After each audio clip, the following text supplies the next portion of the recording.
Today, I'm going to be talking to Corey Cantor, who's a transportation analyst with BloombergNEF in New York, about the conflicting narratives around where electric vehicles are going and where the EV industry is going. Up until, about 6 months ago, we thought that there was going to be very significant growth in 2024, just like we saw in 2023.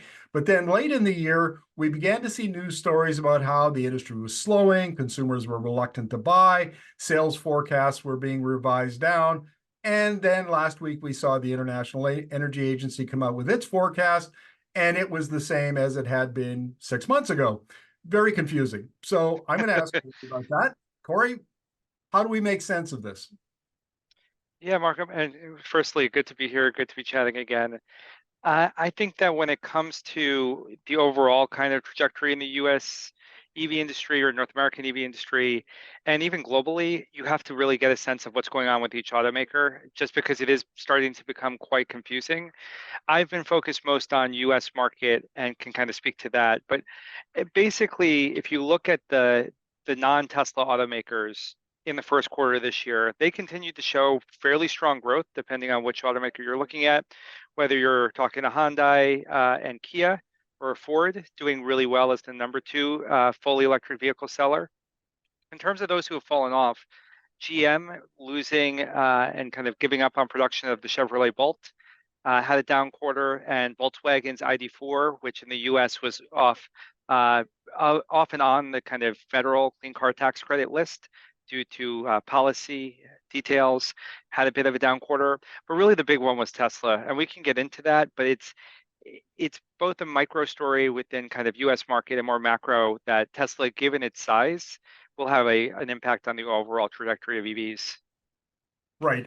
And it should be noted that even though Tesla is an American company, it manufactures a lot of its EVs in China and sells a lot of its EVs in China. So Tesla is a good one to focus on. And we've seen recently, CEO Elon Musk eliminated the supercharger, that's charging infrastructure team, and says he wants to cut 10% of global staff. I think totally it's 140,000, so it would be about 14,000 that he would cut. So what's going on at Tesla? Yeah, and there's Bloomberg News stories that suggest that 10 to 20% of staff could end up being reduced and laid off. It's always one of those things where, like, as an analyst, getting too into any CEO's head is not necessarily the place you want to be. It's more so what are the results of the actions. What we know is that Tesla had a really poor deliveries during the first quarter. So they were about 9% down year on year globally, going from about 423,000 EVs to about 387,000 EVs in Q1 2024 from the previous year. What makes this challenging for them is that Q2 was a step up last year from Q1. So Tesla globally in Q2 2023 sold about 466,000 electric vehicles. So they have to do more to get their vehicles out to consumers. We haven't seen necessarily their steps that they're going to take to kind of increase demand.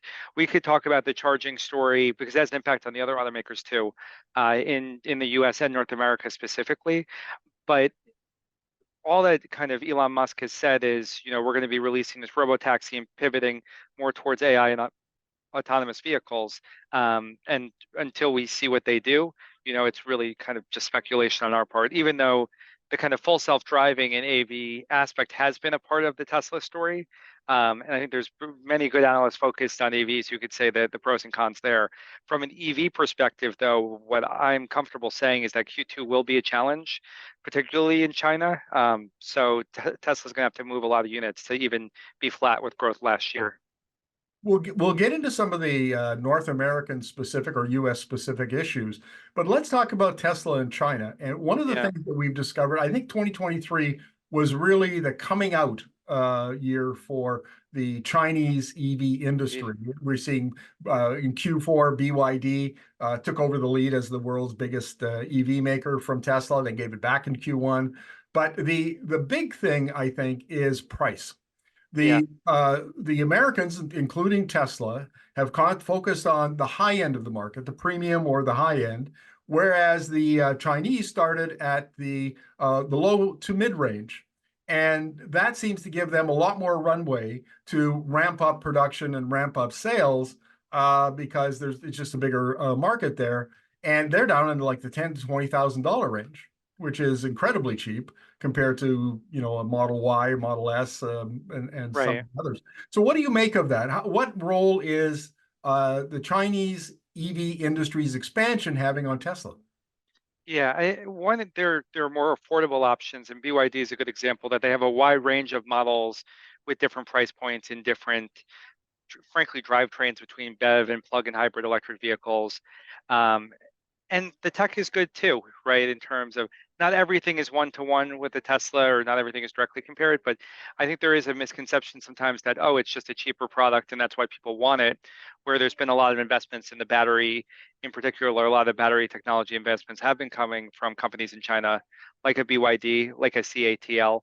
And so years and years of subsidization and learning and battery manufacturing development over time has led to a bunch of companies that have the potential to, grow in the Chinese marketplace. But we're also seeing a very competitive lowering of prices, even a kind of price war there, of which Tesla is one of the companies that is kind of caught in the middle.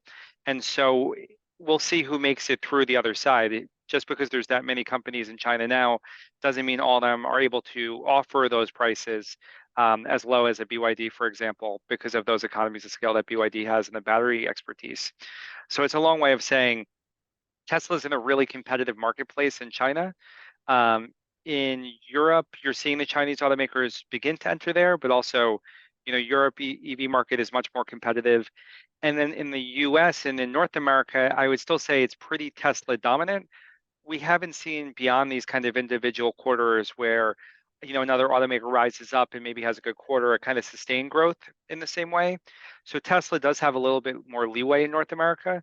The question is, what are the other automakers going to do to kind of advance their own goals, and how does Tesla kind of keep market share? I think no one really expects Tesla to be 50, 60%, 70% of BEV sales forever, but I think it's more, how are you solidifying your vehicles? And I'll end with saying, at least as it pertains to many of these regions that we've discussed, the Model Y was the number one, or if not one of the top couple vehicles sold globally, and so they are still very strong with that particular vehicle.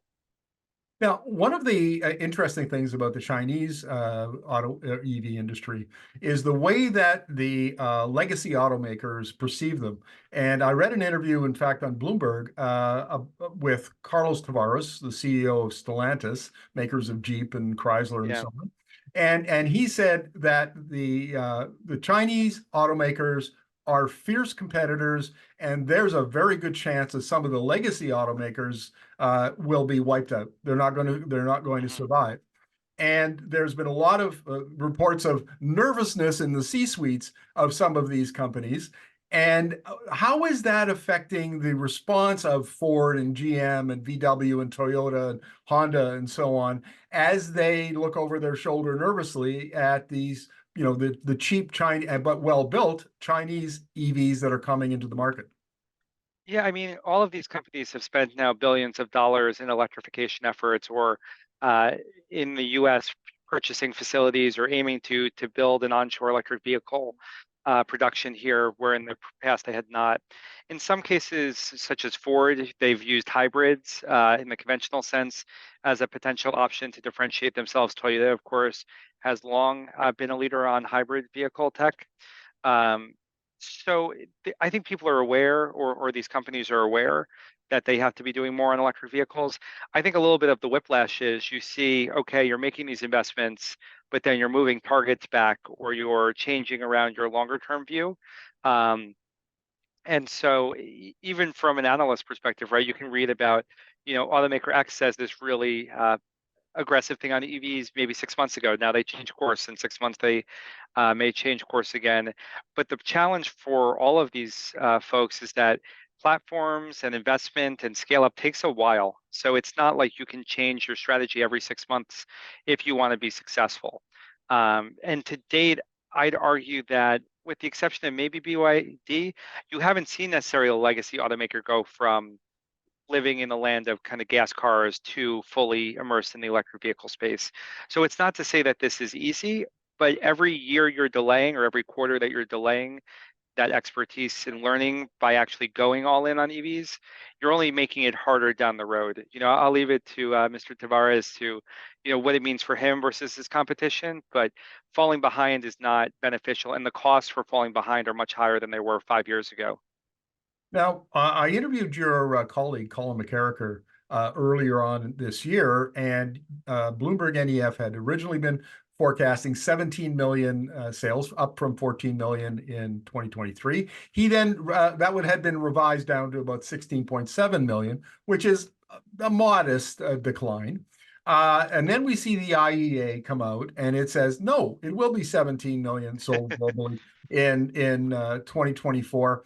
And it seems like, in the US, there are US centric problems. People were Yeah, waiting around to figure out what the Inflation Reduction Action tax credit would be. The US has not invested in charging infrastructure anywhere near what China and the EU have done. And then there have been very manufacturer specific problems, like GM had big problem with software at one point and had to recall yeah, some of its yeah. Blazers. So all of that taken together, does that mean that the ground is, the U.S. is going to be able to catch up to this? I think the way I'd phrase it is our forecast, as Colin described it, is what our current forecast is. People can stay tuned for our long-term EV outlook, which comes out in June every year, where we'll have revised numbers and kind of the latest up-to-date growth expectations based on our forecast for both this year, but also the long-term view. But to your point, there are a lot of weird challenges and stories in the US. And I think with any type of period like this, you can kind of look at it as a challenging one, but it's also one of opportunity. Take both the Tesla sales and the supercharging aspect. On the one hand, in the near term for the overall US numbers, both on sales and charging expansion, probably going to be harmful, right? If Tesla isn't performing at the level that it typically does. But many of these same automakers for years have said, we'll never catch up to Tesla on sales. Their supercharging network is the best, and we'll never be able to build one like it. And now they're presented with an opportunity to see, how invested are they really into doing so. It doesn't mean that either of those things are easy. It's not easy to make a Model Y or easy to make a Model 3. But it's also in the hands of how these automakers and frankly the stakeholders, writ large, the battery manufacturers, the policymakers, and consumers respond to EVs over time. What do we make of the differences between the manufacturers? And I'm thinking here of Yeah, Hyundai Kia have knocked yeah, it out of the park with the Ioniq 5 and the EV6, and then they've got some new models coming out, bigger SUV models. There are Chinese brands that are doing very well yeah, in Europe, like MG, which is actually, and Volvo. There's another yeah. one. Some of the European brands, EV brands, are doing okay. Like Mercedes and Porsche have done okay. VW not so well. It's also had some software problems. BMW has done very well. Yeah. So what are we to make does this go to your point that pivoting from making internal combustion engines for 100 years and then now making electric vehicles is not as easy as maybe we thought it was? I think that's definitely fair to say. I've used this analogy before, but I think, or I don't even know if I call it an analogy, but this kind of thinking that when you were making like an internal combustion engine vehicle in the way that cars used to be sold, right? You just had the car, you had the vehicle and its product. You didn't have to think about software.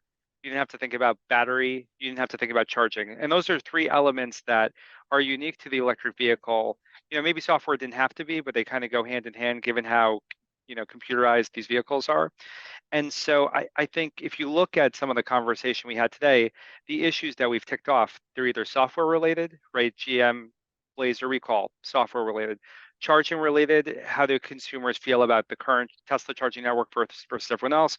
Or Europe doing better because it has a more secure charging network? Or battery related, why is BYD able to be so successful? Because they had years of battery expertise. So every automaker has different levels of risk to each of these kind of categories, but all of them kind of pull them away from the traditional, let's make a really nice looking vehicle. why Hyundai has been successful, and again, their volume is growing, which is great, but they have to still produce higher volume, is that they've had more of the battery kind of relationships over time. They've shown, better capability to charge, and kind of keeping that mileage and range up. I haven't heard anything negative about the software, but nothing positive either. But it really shows for you to be successful, you want to hit it out of the park on all of those kind of four areas and Right. be able to sell it as a profit. Well, Corey, thank you very much for this. Really appreciate your insights, and I'll talk to you in June when the long-term EV report comes in. Thanks, Markham. Appreciate it.